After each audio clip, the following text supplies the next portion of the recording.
भारत के आत्मनिर्भर होने पर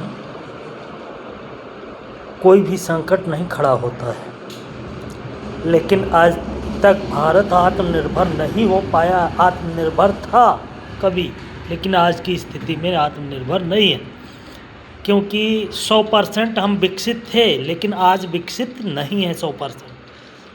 पहले किसान जोतने जाता था, जानवर से जोतता था और इसके बाद जानवर को चारा खिलाता था, उससे खाद मिलती थी। मतलब 1% मेरा नुकसान नहीं होता था, बस इतना होता था कि पैदावार कम थी, लेकिन हम 100% विकसित थे। पहले भोजन कंडे, लकड़ी, इन चीज़ों पे भोजन पकता था, तब हम 100% विकसित थे।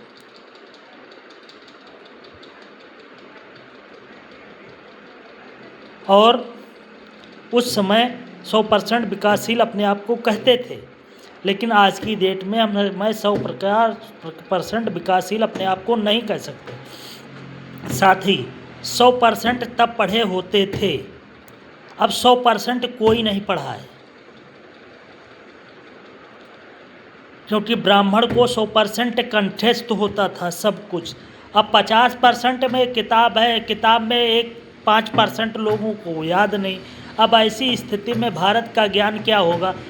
हमारे भारत को लूटने वाले आज भी इतनी आसुरी शक्तियां भारत में उतार दी हैं, जिनके कारण भारत के लोग असहनीय पीड़ा को झेल रहे हैं।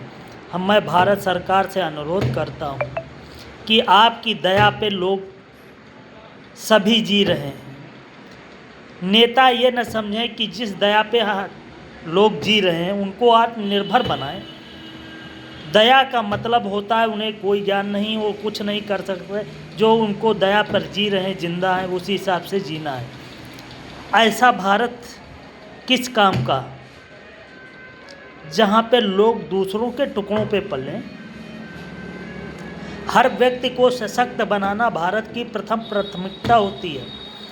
हर व्यक्ति यह सशक्त होगा तो भारत एक मजबूत होगा, प्लस में चलेगा। अभी तो पूरा भारत माइनस में है। आपकी दया पे जनता जी रही है, आप विदेशों की दया पे जी रहे हैं। विदेशों से कर्जा लेकर के इन लोगों पे दया कर रहे हैं। एक दिन देश गुलाम होगा, इस असहनीय पीड़ा को कौन झेलेगा? आप लोग तो जिस दुनिया में जी रहे हैं वो दुनिया ही भारत के किसी काम की नहीं है। एसी, पंखा, कूलर, मोटर गाड़ी, ये सब नहीं भारत में कभी स्वीकार किया। ये तो अंग्रेज़ों की देन है, वो हम लोग स्वीकार कर रहे हैं। हम चाहेंगे कि कोई ऐसी योजना बनाई जाए कि किसी हिसाब से उन जो जन्म जन्मांतर से लोग कष्ट झेलते आए हैं, जिनके घर में मजदूर दर मजदूर पैदा ही होते रहे हैं, कुछ नहीं कर पाया तो जीवन नहीं समझ पाए, उनके लिए सरकार कोई ऐसी योजना बनाए और 50 लाख देने की गारंटी दे और आत्मनिर्भर बनाने की कोशिश करे। 100% विकासशील भारत था, 100% विकासशील हो सकता है। अब कोई नौकरी करने जा रहा 500 रुपये की, अब वो पेट्रोल जला रहा है, जाने का आने का जो उसका ट्रांसपोर्ट खर्चा आ रहा है 500 में 200 रुपये, तो 300 बच रहा है। तो 20% जो विनाशशील, साथ में विनाश जुड़ा है 20%, तो हम विनाश की गति को डाउन करेंगे और भारत सरकार से ये अनुरोध करेंगे कि विकास की गति बढ़ाई जाए और विनाश की गति जो हमारे भारत में है वो 0 की जाए। बहुत बहुत धन्यवाद।